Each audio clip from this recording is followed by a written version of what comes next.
ఓం శ్రీ గణేశాయ నమః. ఓం శ్రీ వేదవ్యాసాయ నమః. ఓం నమో భగవతే వాసుదేవాయ. ఓం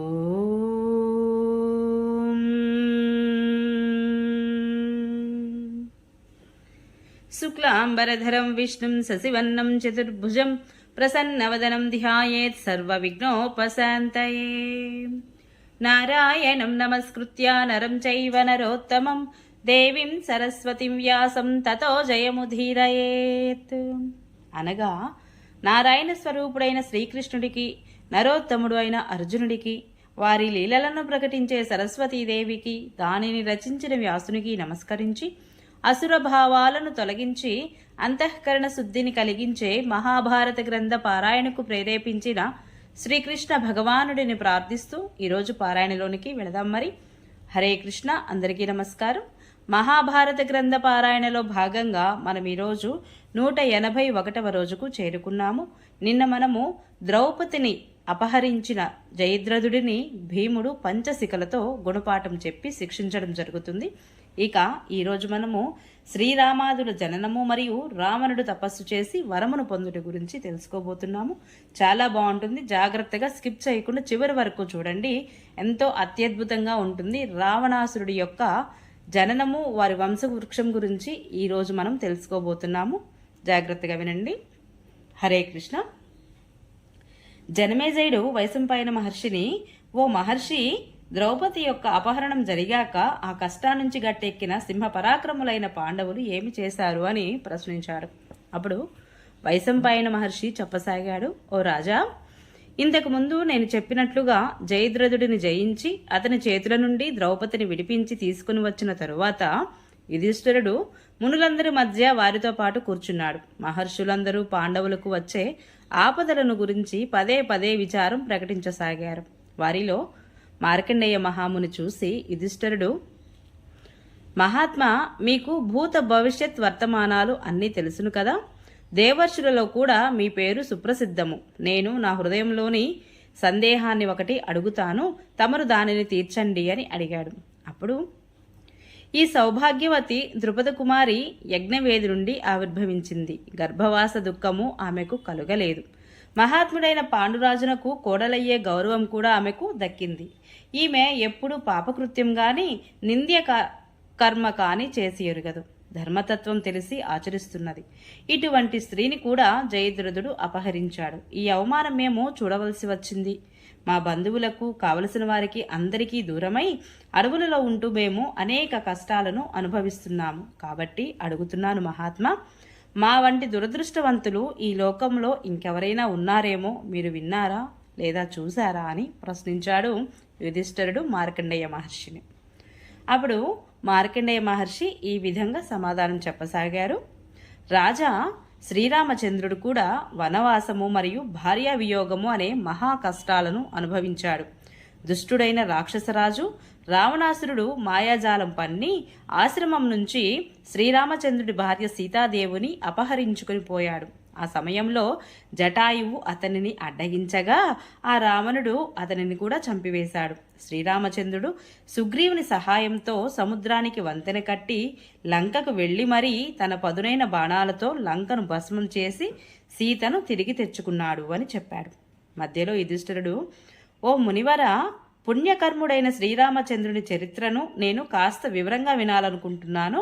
కాబట్టి అతడు ఏ వంశంలో పుట్టాడు, అతని బలపరాక్రమాలు ఎలాంటివి, ఇవన్నీ మీరు నాకు చెప్పండి అని అడిగాడు. దానితో పాటే రావణుడు ఎవరి కొడుకో, అతనికి శ్రీరామచంద్రునితో ఏమి వైరమో అది కూడా చెప్పండి అని అడిగాడు. అప్పుడు మార్కండేయ మహర్షి చెప్పసాగాడు, ఇక్ష్వాకు వంశంలో పూర్వము అజుడు అనే రాజు ఉండేవాడు. అతనికి గొప్ప సత్ప్రవర్తన కల స్వాధ్యాయశీలుడైన దశరథ మహారాజు కొడుకు ఉన్నాడు. దశరథునకు ధర్మార్థ తత్వజ్ఞులైన రామ, లక్ష్మణ, భరత, శత్రుఘ్నులు అనే 4 కొడుకులు ఉన్నారు. రాముని తల్లి కౌసల్య, భరతుని తల్లి కైకేయి, ఇక లక్ష్మణ శత్రుఘ్నులకు తల్లి సుమిత్రాదేవి. ఇక్కడ విదేహరాజు ఏకైక కూతురు సీత. ఆమెను స్వయంగా బ్రహ్మదేవుడే శ్రీరామచంద్రుడికి ప్రియ భార్యగా సృష్టించాడు. ఇది సీతారాముల జన్మ వృత్తాంతము. ఇక రావణ జన్మ కథను చెప్తాను, జాగ్రత్తగా విను అన్నాడు. విశ్వసృష్టికర్త అయినటువంటి స్వయంభువు అయిన బ్రహ్మ రావణుడికి తాతగారు. అతని మానసపుత్రుడు పులస్త్యుడు. పులస్త్యుని పత్రి గౌ అనే ఆమెకు కుబేరుడు పుట్టాడు. అతడు తండ్రిని విడిచి తాతగారిని సేవించసాగాడు. దీనితో పులస్త్యునికి చాలా కోపం వచ్చి అతని యోగబలంతో తానే వేరే రూపాన్ని ధరించాడు. ఈ రీతిగా అర్ధ శరీరంతో రూపాంతరం ధరించిన పులస్త్యుడు విశ్రవుడు అనే పేరుతో ప్రసిద్ధికెక్కాడు. అతనికి వైశ్రవణుడి మీద వైశ్రవణుడు అంటే ఇక్కడ విశ్రవుడు కుమారుడు కుబేరుడు కాబట్టి కుబేరుడికి వైశ్రవణుడు అనే పేరు కూడా ఉన్నదన్నమాట. వైశ్రవుడి మీద కోపం ఎప్పుడూ కోపంగా ఉండేది, కానీ బ్రహ్మకు అతని మీద అనుగ్రహం ఎక్కువగా ఉండేది. కాబట్టి అతనికి అమరత్వాన్ని ప్రసాదించాడు బ్రహ్మగారు. పైగా ధనానికి అధిపతిని చేసి లోకపాలకత్వం కూడా కల్పించాడు. ఇక మహాదేవునితో అతనికి స్నేహం కలిగేలా కూడా చేశాడు. కుబేరునికి నలకూబరుడు అనే కొడుకు ఉన్నాడు. బ్రహ్మ కుబేరునికి రాక్షసులతో నిండి ఉన్న లంకను రాజధానిగా నిర్ణయించి ఇచ్చానుసారం తిరిగే పుష్పకము అనే విమానాన్ని కూడా కానుకగా ఇచ్చాడు. అంతేకాదు బ్రహ్మ కుబేరుడిని యక్షులకు అధిపతిని చేసి రాజరాజ పదవిని కూడా ప్రసాదించాడు. ఈ కులస్తుని అర్ధ శరీరంతో ఏర్పడిన విశ్రవుడనే మునికి కుబేరునిపై కోపం ఉండేది. రాక్షసులకు అధిపతి అయిన కుబేరుడికి తన తండ్రికి తనపై కోపం ఉందని తెలిసి అతనిని ప్రసన్నం చేసుకునేందుకు అనేక ప్రయత్నాలను ఆరంభించాడు. ఆ ప్రయత్నంలో అతడు 3 రాక్షస స్త్రీలను తండ్రి సేవకు నియోగించాడు. వారు చాలా అందగత్తెలు, నృత్యగానాలలో నైపుణ్యం కలవారు కూడా. వారు 3 స్వార్థపరులే కనుక ఒకరిని మించి ఒకరు ఈర్ష్య అసూయలతో ఎప్పుడూ మహాత్ముడైన విశ్రవసుని సంతృష్టిపరచడానికి ప్రయత్నం చేస్తూ ఉండేవారు. వారి పేర్లు ఏమిటాయా అంటే పుష్పోత్కట, రాక, మాలిని. పుష్పోత్కట, రాక, మాలిని. ముని వారి సేవలకు ప్రసన్నుడై 3కి కూడా లోకపాలులతో సమానమైన పరాక్రమం కల కొడుకులు కలుగుతారని వరం ప్రసాదించాడు. పుష్పోత్కటకు రావణ కుంభకర్ణులు పుట్టారు. ఈ భూమిపై వారితో సమానమైన బలవంతులు వేరెవరూ లేరు. మాలినికి విభీషణుడు పుట్టాడు. ఇక రాకా గర్భం నుండి కరుడు అనే పుత్రుడు పుట్టాడు. మరియు శూర్పణఖ అనే కూతురు కూడా కలిగింది. అందరిలోకి విభీషణుడు మిక్కిలి సుందరుడు, భాగ్యశాలి, ధర్మరక్షకుడు, సత్కార్యాలు చేయడంలో నేర్పరి. అందరికంటే పెద్దవాడైన రావణుడు దశముఖుడు. ఉత్సాహబల పరాక్రమాలలో కూడా అతడు గొప్పవాడే. శారీరక బలంలో కుంభకర్ణుడు అందరిని మించినవాడు. మాయావి, రణకుశలుడు అయినా చూడడానికి మిక్కిలి భయంకరంగా ఉండేవారు. ధనుర్విద్యలో కరుని పరాక్రమము అధికమైనది. అతడు మాంసాహారి, బ్రాహ్మణ ద్వేషి. శూర్పణఖ ఆకారం చాలా భయంకరంగా ఉంటుంది. ఆమె ఎల్లప్పుడూ మునుల తపస్సులకు విఘ్నాలు కలిగిస్తూ ఉంటుంది. ఒక రోజున కుబేరుడు మిక్కిలి వైభవోపేతంగా తండ్రితో పాటు కూర్చొని ఉన్నాడు. రావణాదులకు అతని వైభవాన్ని చూసి మనస్సులో ఈర్ష్య కలిగింది. వారందరూ తపస్సు చేయాలని సంకల్పించుకున్నారు. బ్రహ్మను సంతృష్టిపరచడానికి వారు ఘోరమైన తపస్సును ఆరంభించారు. రావణుడు ఒంటికాలిపై నిలిచి పంచాగ్నుల మధ్యలో తపిస్తూ వాయువునే భక్షిస్తూ ఏకాగ్ర చిత్తంతో 1000 సంవత్సరాలు తపస్సు చేస్తూనే ఉన్నాడు. 1000 వత్సరాలు తపస్సు చేస్తూనే ఉన్నాడు. కుంభకర్ణుడు కూడా ఆహార నియమం పాటించాడు. అతడు నేల మీద పడుకుంటూ నియమపాలనం చేయసాగాడు. విభీషణుడు కేవలము ఒక ఎండుటాకును మాత్రమే తిని ఉండేవాడు. అతనికి కూడా ఉపవాసం అంటే ఇష్టం. ఎల్లప్పుడూ జపం చేస్తూ ఉండేవాడు. కుంభకర్ణ, విభీషణుడు కూడా అన్ని సంవత్సరాలు తపస్సు చేశారు. కరుడు, శూర్పణఖ తపస్సులో నిగ్నమై ఉన్న తమ సోదరులకు సంతోషంగా సేవ చేస్తూ ఉండేవారు.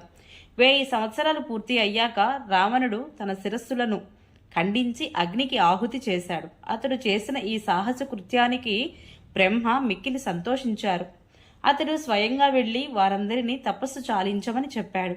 అందరికీ వేరువేరుగా వరాలిస్తూ, నాయనలారా, నాకు మీ అందరి మీద అనుగ్రహం కలిగింది, వరాలు అడగండి తీరుస్తాను అని రావణుడిని చూసి, నీవు మహత్తర పదవిని పొందదలిచి ఏ శిరస్సులను ఆహుతి చేశావో అవి మరలా అన్ని యథాపూర్వకంగా ఉంటాయి. నీవు ఇచ్చానుసారంగా రూపం ధరించగలవు. యుద్ధాలలో నిస్సందేహంగా శత్రువుల మీద విజయాన్ని పొందగలవు అని చెప్పాడు. ఇక రావణుడు దేవ, గంధర్వ, యక్ష, రాక్షస, అసుర, సర్ప, కిన్నెర భూతాల వలన నాకు ఎన్నడూ పరాజయం రాకూడదు అని కోరుకున్నాడు. బ్రహ్మ నీవు పేర్కొన్న ఏ జాతుల వారి నుండి నీకు భయం లేదు, కేవలం మనుష్యుల వలననే ఉంటుంది అన్నాడు. బ్రహ్మ అలా వరమివ్వగానే రావణుడు సంతోషించాడు. మనస్సులో ఈ మానవులు ఏం చేయగలరు నన్ను, నేను వారిని తినేవాడిని కదా అని అనుకున్నాడు. అనంతరము బ్రహ్మ కుంభకర్ణుడిని వరం కోరుకోమని అడిగాడు. అతని బుద్ధి మోహగ్రస్తమై ఉండడం చేత అతడు చాలా కాలం పాటు నిద్రపోవాలని కోరుకున్నాడు. బ్రహ్మ తదాస్తు అని విభీషణుడి దగ్గరకు వెళ్ళి, నాయనా, నీ మీద నాకు ఎంతో అనుగ్రహం కలిగింది, నీవు కూడా వరం అడుగు అని పదే పదే అన్నాడు.